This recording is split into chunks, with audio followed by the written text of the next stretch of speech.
Aron Farrugia mill-ġdid jaħrab id-domandi, din id-darba id-domandi tal-ġurnalisti wara li aktar kmini din il-ġimgħa l-Ministru għażel ma jidħolx għal plenarja tal-Parlament.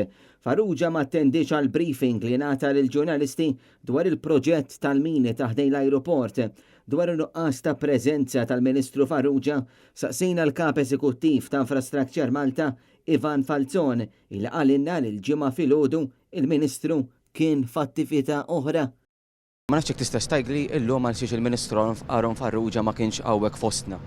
Il-Ministru huwa preżenti f'attività oħra, ħajkonna l-opportunità li mal-Ministru niġu fuq il-post u naraw il-progress tax-xogħol dan li ġi spjegat. Għada pitada meta jkun l-opportunu meta l-Ministru jkun nistgħu niġu fuq il-post u naraw il-progress u anke nispjegaw lill-Ministru dan il-progress għax kuljum iċempili biex jizom ruħu ġornat xi progress qed nagħmlu fuq mhux dan il-proġett biss u l-proġetti kollha li nagħmlu. Il-Ministru Farrugia jinsab taħt pressjoni minħabba l-aħħar każ li involvi l-Transport Malta wara li uffiċjali nqabdu b'filmat jisawtu persuna li kien mixħud fl-art dwar dan il-każ għaddejja investigazzjoni.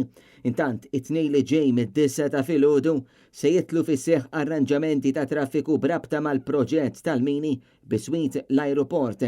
Ir-residenti tal-lokalitajiet ta' wara l-mina ta' Ħalkirkop mhux se jibqgħu jgħaddu minn Ħalfar għaliex issa se jibdew jgħaddu dritt minn Vjal il-Gudja dirett lejn il-mini ta' Ħalkirkop.